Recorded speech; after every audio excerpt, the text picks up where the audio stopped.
What is up, you guys? Welcome back to the channel. In today's video, I'm going to be talking about carburetors, how they work, and how to tune them properly. I'm going to be showing you the NT carburetor, which is your standard carburetor that comes with all China dolls. The Hache clone, which some people call it the SHA, some call it the Italian carburetor. This is the clone, and you can tell it's a clone because you're not going to find an Italian carburetor on Amazon or anything like that. But it's still really good carb. It's just a clone. So basically same design, just not, quality manufacturing in, Italy or anything like that. It's made in China. But, yeah, it's super cool carb. So we're going to be talking about that one.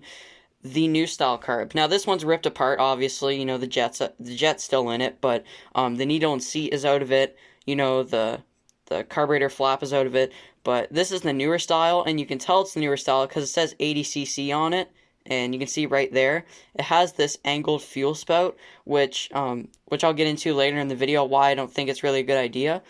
But the first thing we're going to be talking about is the NT carburetor. So before we dive into this thing, you can see there's a primer bulb. Now, if you read the manual, you'll notice that they say this pumps fuel in the motor. All it does is open the needle and seat, and that's not an actual valve. That's just a button pushing the float up and down. And the glue right there, that sometimes comes off, and this will just pop out. The idle adjust screw is right here on the carburetor, and what you'll do is if you turn that in clockwise, that will raise your idle because there's a throttle slide in here, and that throttle slide will come up like that and effectively raise your idle. If you lower it counterclockwise, it'll make your idle lower. So if your bike's idling and you think it's idling too fast, what you want to do is loosen it. And you don't want to loosen it too much because this is kind of a fine adjustment thing. Most of you guys are going to know the choke positions. Up is choke, which effectively makes it start easier. When you want to get out in the road, get more power, pop it down. And there's this little nut here, and if your choke is feeling kind of loose and, it doesn't like to stay there, don't use a zip tie or something like that. Just go ahead and tighten up this bolt here, and that should fix it. And that's pretty much it, though, so now we're going to dive into it and show you how it all works. Okay, so the first thing we're going to go ahead and do is I'm going to break down the carburetor step by step, and I'm going to be showing you how each part works. So I think a great place to start is the air filter. And to remove that, you just need a Phillips head screwdriver. And we'll go ahead and take it off. And basically what the air filter does, it's kind of in the name. It basically just filters out any dirt particles that get into the carburetor because there's a thing called a jet in the carburetor, which is a great example right here. It's a small opening that allows fuel to be vaporized into this chamber here, which is called the venturi of the carburetor. And when that fuel comes down, sometimes if the dirt's in there, the jet can clog. And when you have a clogged jet, the bike will have really crappy throttle response. And, it just won't feel as fast. And it won't start as easy because, if your jet is clogged, the fuel can't get through. So when you pop the choke on, it's really not going to do much. But the air filter is a great place to start, to say the less. So yeah, we got it off, as you can see. So your standard air filter, obviously once you take the screws out. So we got the screws out. So you're going to have your air box, and then behind it, we have this little screen right here. This really doesn't have a purpose of filtering anything. The only thing it does is kind of like support this, because this little foam filter, you can see it has no rigidity to it. It just moves all around, and if that was in here like so, and that little support wasn't in there, see how easy that pushes in and out? So it would just kind of create a suction effect, because if you think the venturi of the carburetor is right here, say the filter's over that, when you give the bike gas, it'll just suck the filter in, and, it won't have good power or throttle response. So that's why this is, supported by this little screen, just so it doesn't, collapse into the carb. But not much to say about this. Like I said, this part is the part you should clean. I recommend taking this off, I say, every once a month or so, and just take it to the sink, wash it out and stuff. And while you're there, you might as well do this and the air box. But pretty simple setup there. Now we're going to go ahead and remove the bowl. So the best thing to do when you're removing the bowl, if you're cleaning your carburetor, is, mine doesn't have it, but it usually will. There's a little drain screw right here, and you'll remove that. That way you can drain gas out of it, because otherwise, when you take this off and you drop it, fuel can get all over your workspace, and it'll smell really bad. But yeah, so I'm going to be using a Phillips head screwdriver, and I'm just going to go ahead and remove this one screw. And the reason I only have one is for the video. Usually there'll be one here and there'll be one right there. So we'll go ahead and remove the bowl of the carburetor. And this is how you generally are going to do all your cleanings. Just take the bowl off and spray it with carb clean. You can buy carb cleaner at any hardware store or automotive spot. But you can see when you drop the bowl of the carburetor, there's a float inside. Now what the float does is basically, there's this little thing, I don't know the exact name, correct me if I'm wrong, I just call it the float flap. And what this does is it sits on top of that, and then when this is upside down, you know, because there's gas in it, it'll go up or down, and, you know, determine how much fuel gets in, because under this little valve here, there is a needle and seat, and sometimes you gotta hit it really hard to get it out, but basically this is called the needle, and this little needle right here, while it doesn't seem like it does much, that little point right there, where the fuel inlet comes in, because you see that fuel inlet, the fuel comes in there, and then this little pin right here basically goes inside that hole, and just kind of regulates how much fuel gets in there. Because if you have too much fuel, you overflood the engine and the bike won't run right, and it'll run super rich. So what this does, it's basically a fuel regulator, if you will. It goes inside that hole and, you know, allows fuel to come in and out. And as the float height rises and, you know, all the gas is in the bowl and the engine's using it, this won't move much. But when it needs more, it'll open up. So that's just kind of how that works. The jet, like I spoke about earlier, the jet uses a crescent wrench. Again, I'm sure there's a perfect size for this. My tool set just goes 8, 9, 10 millimeters. There's no 8.5 or anything like that. So go ahead and remove that. But yeah, so the jet, again, has a super tiny hole in it. And basically, this venturi, which is the main body of the carburetor, as air is coming through here, this little jet that is screwed to the bottom of the carburetor, because remember, all the gas is in here, right? So when your carburetor's together and it's sitting like that on the bike, all the gas is in the bowl. So basically, when that gas gets sucked through the jet and that tiny little hole, it creates a mixture. And you can see inside there, that little hole there, it's going to be hard to catch on camera, but that's where the jet is connected to.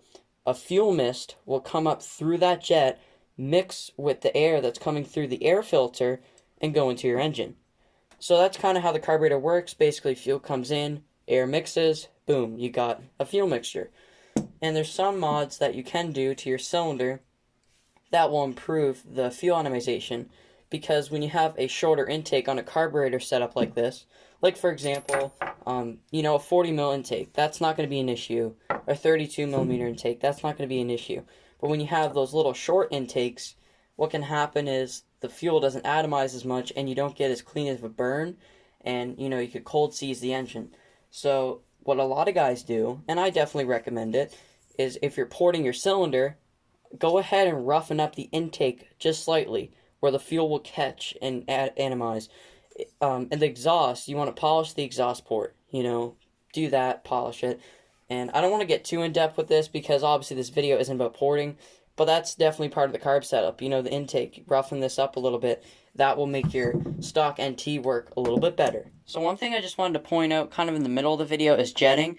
Now, if your bike is, let's say you've adjusted that needle on the throttle slide, which goes in here, and your bike's still running rough at wide open throttle, because everything overlaps, believe it or not. If you adjust the needle position where it's at full throttle is going to have a richer feel to it. You know, the bike's going to four-stroke, because it does overlap slightly. Not too full throttle, but it does overlap in between that period in the throttle position. But anyways, jetting basically means that if you get a smaller jet, it allows less fuel, which in turn makes your engine run a little bit leaner when, you know, the piston's going up and down inside the cylinder, and the fuel burn is in there. It allows less fuel, less burn, and sometimes can equal more power, which I know it sounds a little bit backwards, but on some engines it's totally opposite. Like for example, this Bofang carburetor has a size 72, and just a little note for you guys in the comments, this carburetor takes Predator 212 jets, you know, 9mm jets. These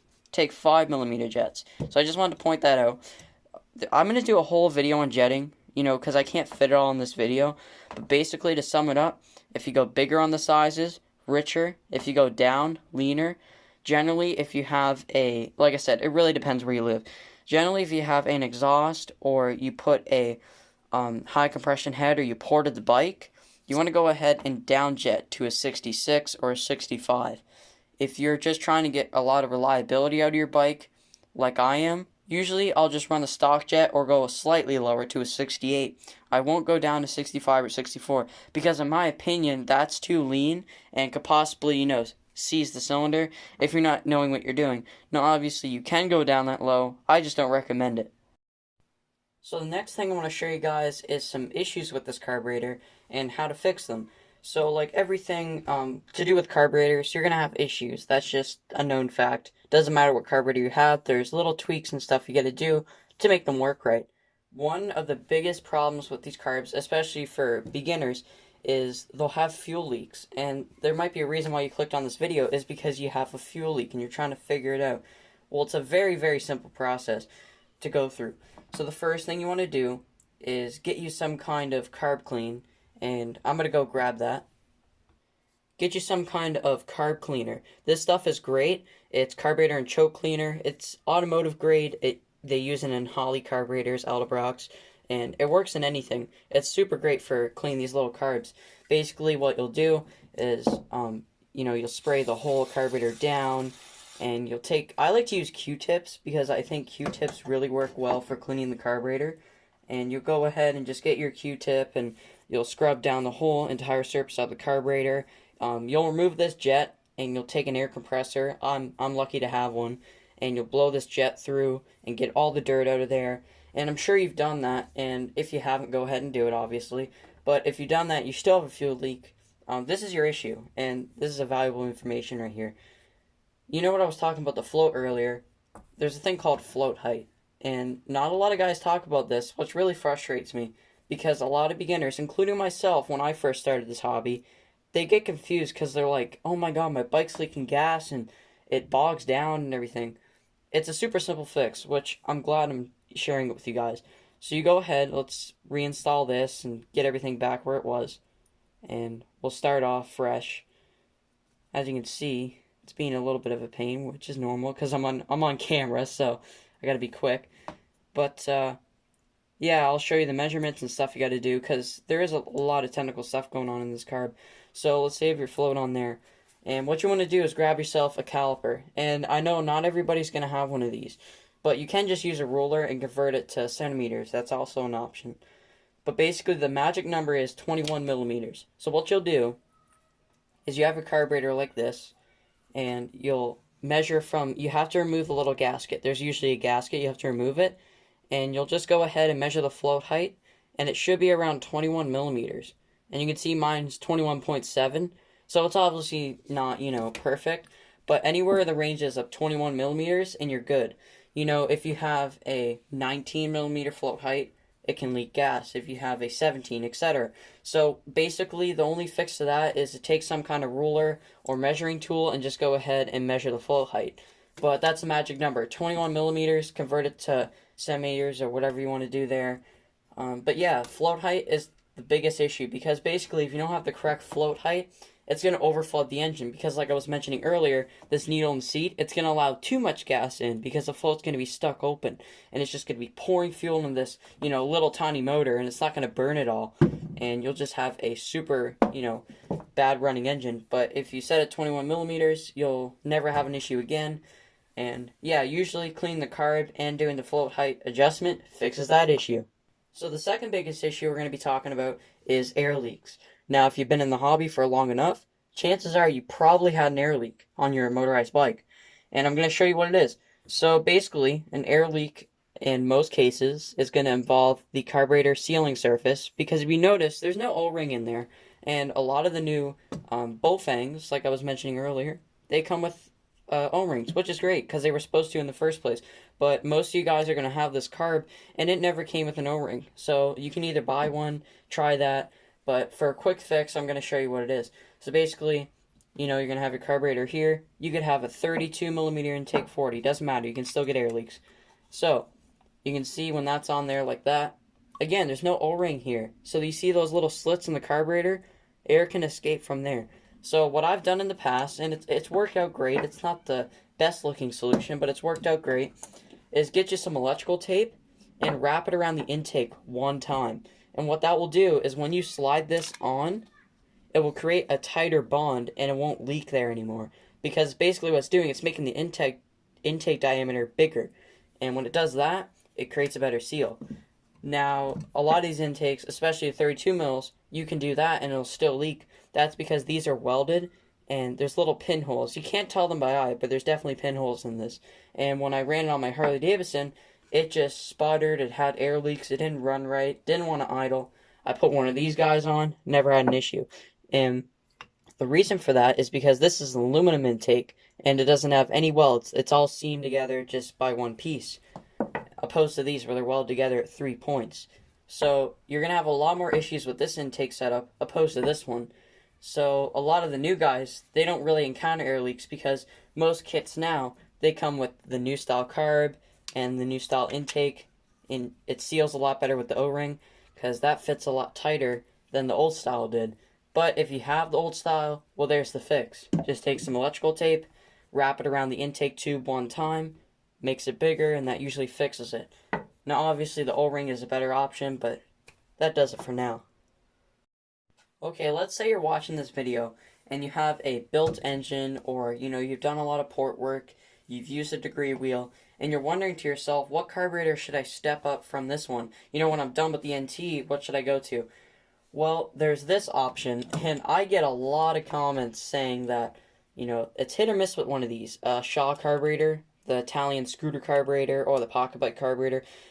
Everybody says they're good, but then I also get like 50% of my comments saying they suck. And I've used one myself, and without doing any jetting changes, it will not even work. It only run on choke. But if you do change the jetting, I had it going, and I'm going to be completely transparent with you guys because I'm not sponsored or anything.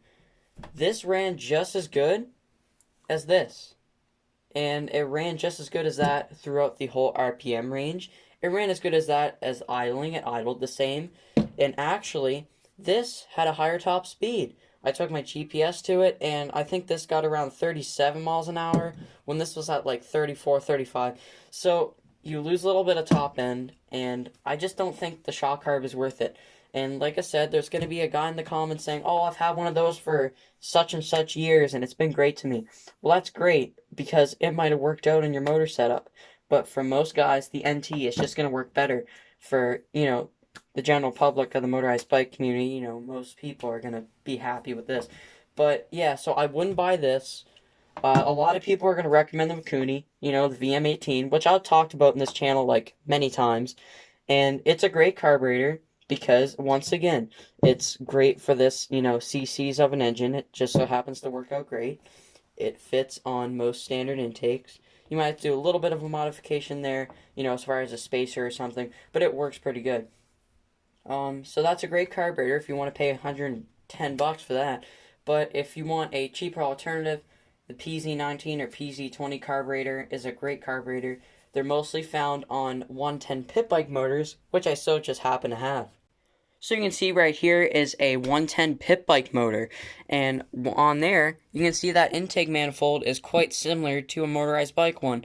Now obviously, again, you have to make your own adapter and stuff, and a lot of guys, what they do is they'll run a PZ20 carburetor from this engine on a G2 reed, and they have wonderful results. Now, I know I'm getting off track here, but you're probably wondering, where the heck did I get this? I do the motorized bike stuff. Why do I have a pit bike motor? Well, I just picked up this mini bike, and I know you guys are going to say, well, I thought you were a motorized bike guy. That's still true. I love motorized bikes. I never will get out of this hobby. I'm just saying that, I bought a mini bike. It was $60. I'm probably going to get, $45, $50 out of that engine, and I'm going to have a sick mini bike. Now, you're asking, what engine goes in this? I'm putting a Predator 212 in it, or a Powerfist 212. It's the Canadian variant. It's the same exact engine, just different paint. And you can see I've done some cool stuff. I've done the brake caliper black in the middle. I've done this beautiful red on the tank. I've done the leather paint on the seat. The foot pegs are also chromed. I did the sissy bar in chrome. I'm working on this thing, and it's almost done. I just gotta sand the frame. I've got to get a set of wheels. Buddy's hooking me up with a set of wheels, so that'll be cool.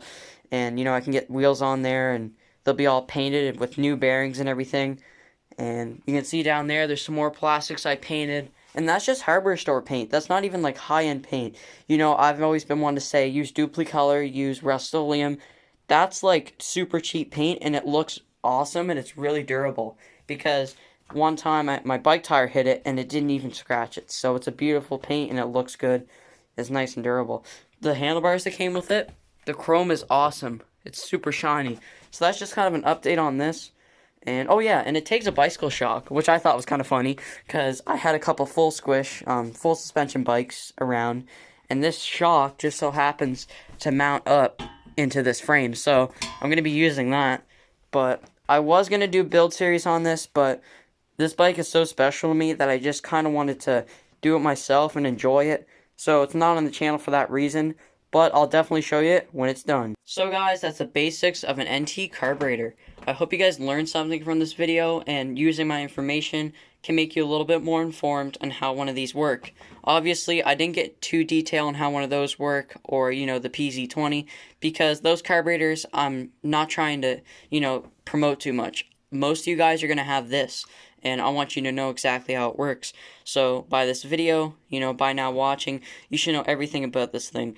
And, you know, when you go in your yard and you fire your bike up, you can tune it properly, you know, with the needle adjustments here and the idle screw and, you know, the jet sizing and stuff. So that's pretty much it for this one. Hope you guys enjoyed the video as always. Make sure to drop a like, and I'll see you guys next video in peace. Have a wonderful day as always.